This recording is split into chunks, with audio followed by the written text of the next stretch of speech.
O Banco do Brasil vem despencando e você pode estar na dúvida, eu vendo esse ativo, eu compro porque é uma oportunidade, é um banco estatal, sim. Eu quero que você veja na tela as estatísticas atuais do Banco do Brasil. Ele acabou tendo uma cotação de abaixo de R$19. Estamos falando em uma desvalorização de 21%, estamos falando do pico dele de uma desvalorização na ordem de 30%. Além do mais, um PL de 4,38, preço sobre lucro, e um P sobre preço sobre valor patrimonial de 0,59, sendo que antigamente estava acima de 1. Ou seja, como se fosse que você está comprando o Banco do Brasil com um desconto de 41%. Se eu te desse um desconto de 41% na compra de qualquer coisa que você precisa, que você quer, você compraria?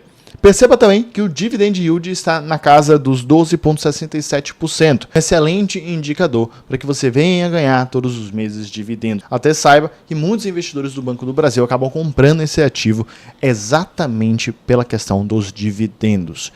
Mas será que vale a pena? Eu vou falar sobre 3 pontos aqui muito importantes do Banco do Brasil. Eu te peço antes para você curtir aqui o vídeo, se inscrever no canal, ativar o sininho de notificação, se você já conhece o canal. Se não, não tem problema. No decorrer do vídeo você vai tomando sua decisão.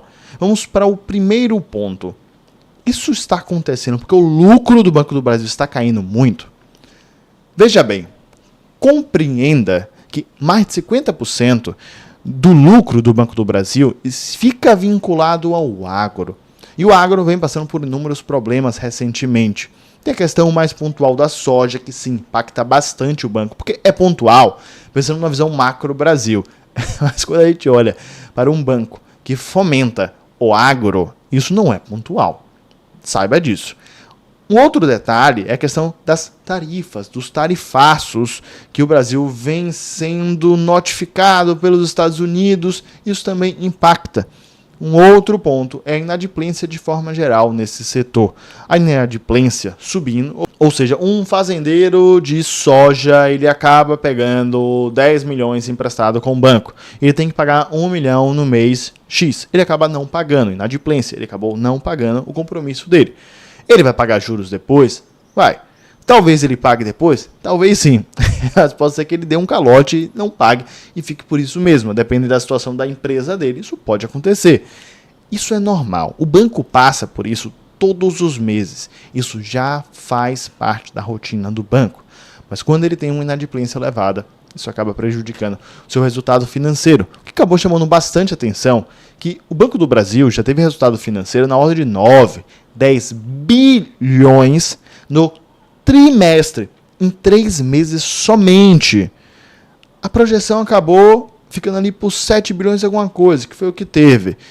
E aí a projeção passou para 5 bilhões. Mas olha que interessante, no mês de maio,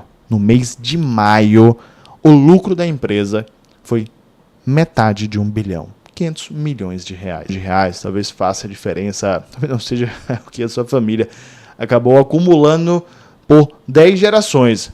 Eu entendo. Mas para o Banco do Brasil é um valor muito pequeno. Para uma empresa que estava lucrando 10 bilhões a cada 3 meses, em um mês lucrar somente 500 milhões é muito pouco. E esse valor foi 70% abaixo do que quando você olha para abril. Esse valor também foi bem abaixo quando você olha para o ano anterior, no mesmo mês. O mercado financeiro, ele trabalha muito com a projeção. Então, independentemente do resultado, você tem que focar na projeção. Se a projeção era de 5 bilhões no próximo trimestre, e estamos atualmente 500 milhões mais 1,7 do outro mês, estamos falando em 2,2 bilhões, pouco provável o Banco do Brasil irá bater essa meta do trimestre. E isso leva à projeção que acabou sendo feita anteriormente. Isso gera uma frustração e o mercado financeiro, consequentemente, acaba caindo. Você tem que se lembrar que o Banco do Brasil, na ordem de 16 trimestres, ele acabou dando positivo em relação às projeções, basicamente, e também em relação a crescimento. Então você tem 16 trimestres crescendo. E aí quando você acabou caindo, foi de uma vez. É uma empresa estatal, sim. É uma empresa que já tem muito tempo no Brasil, também. É uma empresa grande no mercado financeiro. É uma empresa grande, pensando na ótica do Brasil. é uma empresa que em algum instante, isso você sabia, se você é do mercado financeiro, você sabia, em algum instante ele iria dar uma declinada. Não era esperado que desse uma declinada tão elevada assim. Isso acontece por causa de inadimplência. O Bradesco passou por isso recentemente, você deve se lembrar, no ano passado, no retrasado, por outros motivos, outras questões. O Bradesco não tem esse foco no agronegócio, mas toda empresa que vem crescendo muito ao longo do tempo, em algum instante ela acaba declinando. Diferentemente das outras empresas do mesmo setor, do setor bancário, quando a gente olha para esse ano. O Bradesco tem uma valorização muito boa, o BTG Pactual uma valorização muito boa, a gente olha para o Itaú também uma valorização muito boa. Deixa até aqui nos comentários o que você acha do Banco do Brasil, mas vamos para o segundo ponto bastante importante. Bom, eu vou olhar aqui as métricas do Banco do Brasil. O depósito à vista do Banco do Brasil no ano de 2024 acabou ficando na ordem de 23% em relação aos demais bancos. O market share, ou seja, bastante elevado. O depósito na poupança na ordem de 20%. Isso para o Banco do Brasil é muito bom, porque um dinheiro na poupança ele consegue tranquilamente pegar esse mesmo, que chama spread, mas usando termos mais do dia a dia, ele consegue tranquilamente pegar esse dinheiro, acabar emprestando por valores bem maiores, tendo uma rentabilidade bem maior do que ele vai ter que pagar para aquele investidor. Se você chamar e bota dinheiro na poupança de investidor, você chamando, então ele terá que pagar mais para o investidor. A pessoa colocou R$100, vai receber 110, só que o banco acabou lucrando R$80. Então o banco acabou tendo ali 180, tendo que pagar 110 e ficou com 70 de lucro. Depósitos interfinanceiros, 28% do mercado, e depósito a prazo de 15% do mercado. Agora, olhe a questão da carteira de crédito. Ele acaba emprestando muito pouco para crédito consignado, pessoa física, 2%. Quase que nada para financiamento de veículo, 4%. Quase que nada para financiamento imobiliário, 4%. Agora, perceba o agronegócio, 50% de sua carteira. Você consegue compreender agora que se tiver uma inadimplência em um setor que representa 50% de sua carteira, de sua empresa, de seu faturamento, de seu lucro, você irá se prejudicar, ao menos no curto prazo. Quando a gente olha para 2027, será que a soja vai ter problema até 2027? Será que se de fato tiver o tarifaço, o Brasil não vai dar algum jeito até 2027, até 2028, para poder escoar os seus produtos para outros países? Será que isso não vai acontecer em hipótese nenhuma? Bom, você tem que pensar que existe uma grande probabilidade que o Brasil acabe se adaptando, não no curto prazo, mas no médio prazo, fazendo com que ele consiga reverter essa situação. Estamos falando de um banco. Estamos falando de um banco também do governo. É importante que você se lembre disso. E aí vem a pergunta: Osmar, será que não era possível prever? Não tem como você prever que um setor em específico não irá te pagar. Não tem como você prever um tarifário. Não tem como você prever que a maior potência do mundo irá tarifar você exatamente no setor do agro. Talvez venha tarifar. A gente não sabe, né, o que vai acontecer. Que isso fique bem claro. A questão é que quando você investe em um ativo que fica vinculado ao governo, quando você investe em um ativo que 50% do lucro dele fica vinculado a um setor, você tem que entender que você está assumindo um certo risco. Isso que fique bem claro. Você comprou esse investimento sabendo de suas peculiaridades. Por outro lado, você comprou também por essas peculiaridades, porque o agro ele acaba sendo o top 1 em relação ao PIB em porcentagem no Brasil. Então é algo muito expressivo.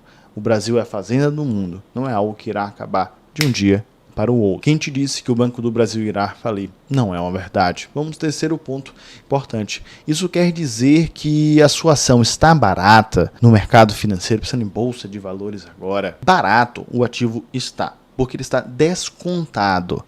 Isso não significa, ouça, se você principalmente é novo do mercado financeiro, tem 2, 3, 4, 5 anos, ouça, estar barato um ativo não significa que ele não pode cair ainda mais. Estar barato um ativo não significa que não teremos alguns problemas, algumas nuances ao longo do caminho. Provavelmente teremos sim, porque todo ativo que está barato existe um porquê por trás. Esse porquê normalmente é meio grande e não é um porquê solúvel facilmente. Normalmente é algo insolúvel no curto prazo. Então você sim acabará tendo inúmeros pormenores, problemas no meio do caminho ainda para serem resolvidos.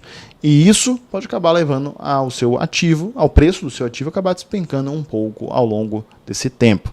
Mas quando você percebe, quando você olha, projeta para 2027, 2028, será que esse ativo não está barato? A maioria dos especialistas consideram que sim, que é uma oportunidade até de compra. Se eu tivesse Banco do Brasil, eu não venderia. Esse é o primeiro ponto. Eu não tenho Banco do Brasil, você pergunta, Osmar, você não tendo, você compraria Banco do Brasil? Não comporta na minha carteira de investimento. Eu já tenho exposição em banco muito bem montada. Então, para mim, não comporta nos meus investimentos. Por agora, não significa que no futuro eu não venha alocar, tudo bem? Mas se comportasse, se ainda tivesse a opção de colocar mais um banco dentro da minha carteira, com uma certa porcentagem, levando em consideração todas essas nuances, eu não ultrapassaria ali de 2%, 3%, para poder ir acompanhando a empresa. 1%, 1,5% da minha carteira, depende também do valor que nós estamos falando, altos valores. Se fosse menores valores, médios valores, eu diria que talvez 3, 4, 5% da carteira, e você vai acompanhando ao longo do tempo. Isso se faz sentido para você ter algum ativo do setor bancário, se faz sentido para você ter uma empresa do setor estatal. A maioria das pessoas não gostam de investir no setor estatal, devido às nuances. Logo, você tem que pagar um preço e ele tem que ser mais descontado em relação aos bancos do setor privado. Um Bradesco da vida, um Santander da vida, um Itaú da vida. Na minha carteira de investimento pessoal, não é comum eu colocar uma empresa estatal. E também eu reforço que a parte do setor bancário já está fechada. De qualquer maneira, eu continuo sim investindo no Brasil, não tenha dúvida. O Banco do Brasil não irá quebrar. O Banco do Brasil é sim um case para você poder estudar e acompanhando ao longo do tempo. Em relação à projeção a 3, 5 anos para frente, muito provavelmente é uma ação que está descontada. Você tem que estudar, você tem que olhar com calma para saber se comporta dentro da sua carteira de investimento. E caso você consiga encaixar possivelmente esse ativo em sua carteira, você tem que entender se faz sentido você realizar esse aporte agora. Bom, eu vou deixar esse vídeo aqui do lado, que eu realizando aportes de R$50 mil em ativos no Brasil.